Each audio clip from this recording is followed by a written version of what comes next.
Hello, my astrology friends. This is Lada from AstroladaOfficial, and today we're talking about places of living and the environments everyone is interested. Where are they gonna live a certain period in their life, or overall, what is the ideal place for them? Or if they're wondering, they're trying to rent a place, but they can't choose between two, three places, or trying to buy a property, or trying to decide even whether to live in their country or abroad or in a small town or near mountains or near rivers. Astrology can be used for such extremely practical matters. It's not just about psychology, it's about the environments that we're going to find ourselves in. And it can describe, your horoscope can describe so well how your property will live, what type of property will be, what will be the neighborhood around. Maybe you live close to schools often or close to cemeteries. There are such patterns as well. Or maybe you live in bigger cities or smaller cities or certain periods of your life, depending on the transit. You might find yourself in a very different environment than what you're used for a few years till this transits last, and then go back to your normal environments. And each of the 12 signs has its own environment, its own place that it feels most comfortable in, and each of the planets as well. So I'm going to show you a very simple, quick, easy way to look at that. We'll look at two, three horoscopes. And actually, I've prepared a whole webinar of almost 4 hours where I speak about, and I give you written, and the video is 4 hours long about each of the 12 signs and the planets, including the North and South Node, if they influence your living environment, where you're going to find yourself in what environments. And this webinar is only $20 till the 1st of August. It becomes $30 after that. As I always tell you, I want to give my material for as cheap as possible so more people can access it. So if you want to, and you're going to have like a cheat sheet where every time you look at living environments, you immediately go to the sign that occupies your fourth house or the moon sign, and you can see all the environments. And I've taken the environments from ancient Vedic astrology and from modern Western astrology and from my own observations as well. And what are the things to look when we're looking? Where is someone, what kind of environments and home is one gonna end up living in? We always start with the fourth house. This is the fourth house cusp. You need to know your time of birth to know that. But this is the line, the IC, the line at the bottom of your horoscope, which says four. And this is what your grounding, where you're grounded, where you're rooted, what you're used to living since childhood. And we look there at the sign. And if there is no planets, they're only at the sign. But if there is planets, the planets will overpower the sign as well, as you'll see from my examples. But the sign will also give us, so you'd look, if there is a planet in the fourth house or near IC, and you read what this planet is, say, if it's Mercury, it might be near schools or it might be near roads or connecting things or parking. So if it's a Saturn, it might be in the old part of town or some historical building, for example, or near old people, old neighbors, for example. And I give you like that for all the planets, Pluto, Neptune, Saturn, what they indicate. And if you don't have a planet in the fourth house, you look at the sign, because each sign has its own environment. But then you look at the ruler of the fourth house. Even if you have a planet in the fourth house, the ruler should always be looked at. It always gives us a lot of clues. And you look at the sign that the ruler of the fourth house is in, as I will show you in a little bit. And then you read and you watch this part of the video where I speak about that sign as well. So you have more than one environment that ideal for you, that you find yourself living in. The sign on the fourth house, the sign of the ruler of the fourth house.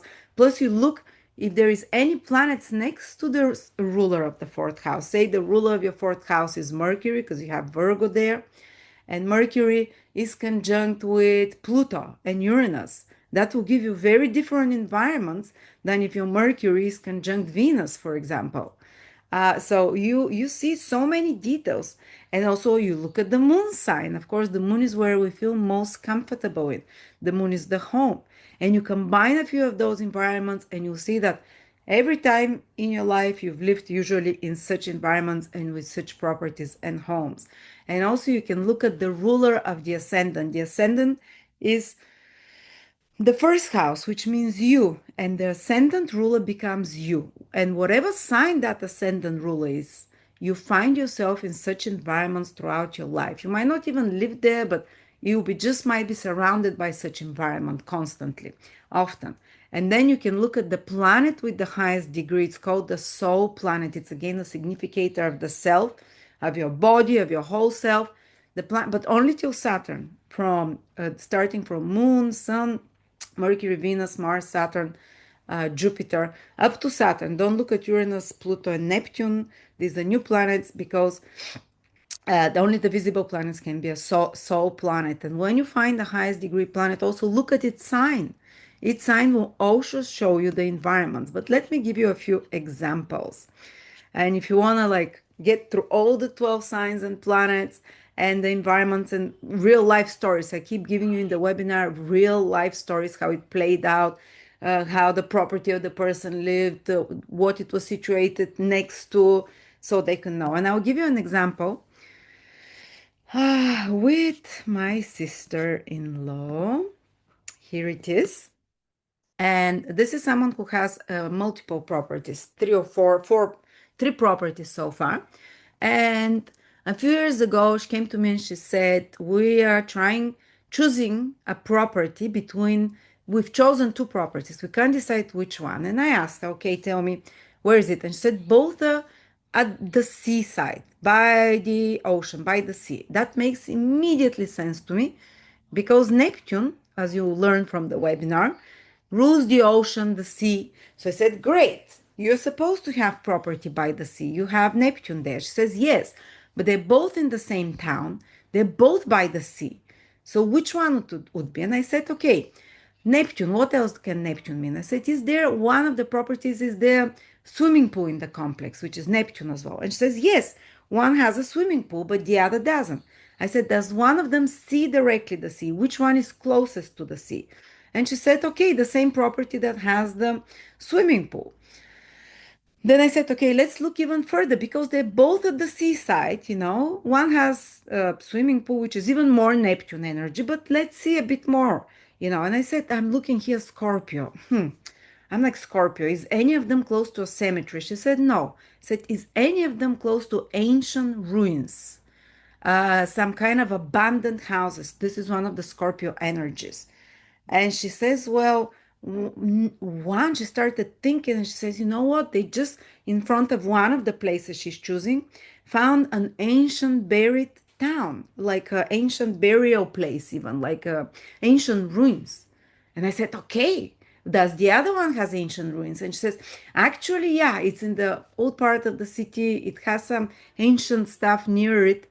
And I said, but which one is it closer to? And she said, again, the one with the swimming pool. The ancient burial site is right in front of it. Not burial site, but ancient buried city, because Scorpio rules something that's been dug out from the earth. I said, okay, let's try a bit more. Neptune also means like a holy place.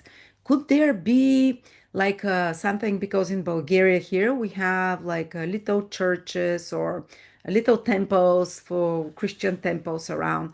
Which one, or is, or, and she said, I don't know about temples, you know, nothing like that. So, okay, is there, what is the name of the streets? We're digging deeper.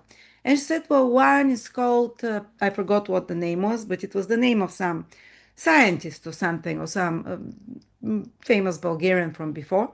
And the other one is called Saint Stephen. I'm like, okay, that's so Neptune. Saint Neptune is saints or names of saints or name or churches or temples. Okay, so I'm saying this place is getting more points now. It has the Scorpio energy, the buried burial ground, the ancient ruins next to it. It's named after a saint. But I said, let's dig deeper. I looked at the sorry, what is the ruler of Scorpio? Of course, we look at the traditional rulers because we're dealing here with tangible, objectable things that you can touch. So we only use the visible planets for places of living in environments. I mean, we can use Neptune and Uranus and Pluto to describe environments as well. But for the rulers, I prefer, and I've seen it works better with the traditional rulers. So I said, okay, let's see where is Mars, the ruler of Scorpio, your fourth house. So Mars for her is in Taurus, the first degree of Taurus. So I asked her, which of the two places has a garden or a green space with that you can go out, that is kind of like there is green, there is trees, and says, oh, one place has just a terraces and it's between other houses. The other place with the swimming pool has a big garden in front of it. And because Taurus rules greenery or big or gardens or something green to see. So I kept saying more and more points to that one specific place. And then I looked, okay, which planet is next to Mars? It's Mercury and Jupiter. It will give us more clues. So I asked her again. Mercury is like kids can play there, or maybe schools. She thought, she says there's schools to the other place close, but not to the other one. But there's a lot of kids in that complex what they're planning to buy. And I'm like, okay, this is Mercury. And I said, is there like a playground where kids can play? She said, exactly, there is. That's it. Okay, we have the Mercury energy again at the place with the swimming pool that is closer to the sea, near the ancient ruins. Scorpio, Neptune, Mercury. And I said, which one has, because Jupiter means something big. I said, like big villas or wealthy neighbors. Because you read, like one planet can mean hundreds of things in environments. But like I was trying to imagine closest to where she was living. She says, well, again, the place with the swimming pool has big villas next to it to Jupiter, something big, wealthy, Jupiter in Taurus. So that was immediately clear. And I was like, okay, let me check the moon as well, because I kept it, it's very clear now which of the two properties she'll get. And I said, just let me check the moon as well. And her moon is in Aries. And as you will see from my course, which is only 4 hours long and $20, again, as I say, uh, Aries in ancient Vedic astrology, they gave the environment of rocks, of rocky places, because rams they climb rocky places. And I said, which of the two places is on rocks, or near rocks? And she said, again, the one with the swimming pool. Right after the garden, green space. After that is the cliffs, rocks, and then is the ocean. So it's on a rocky place. You see rocks. So I said, okay, this is your place. And she's bought it. She's been here 12 years already, living, loving it. But she also has three, four other properties as well, which can be found in the same way, exactly in the same way, but through different significators of the planets. Because she, for example, bought another property which is which is in the capital, because the ruler is with the sun as well in the same sign conjunct. The rule of the fourth house is with the sun. So her other property is in the central place. But again, I said because it's in Taurus, it should be in the suburbs, more on the outside where there is nature. She said exactly nature, because Jupiter is there. And I was thinking, is there wealthy neighbors? Yes, there is. And I said, is it elevated? Jupiter is elevated from above. Yes, absolutely, it is elevated. I said, is there foreigners there? Jupiter is foreigners and multicultural. She said, yes, there is wealthy people, foreigners. It's elevated. So again, it's and it's, of course, the moon in Aries. Aries is mountains and rocks. It's exactly in the mountains, in the capital. Mountains, Aries capital, the sun with the ruler of the fourth house. So you see how it is super incredible, very easy way to find out. And I wanted to show you very quickly someone else, uh, another different example, but I don't really know how her homes look, but I know where she's lived, in what environments. I will share you the chart, uh, and it's very simple, really. Just a second. Share.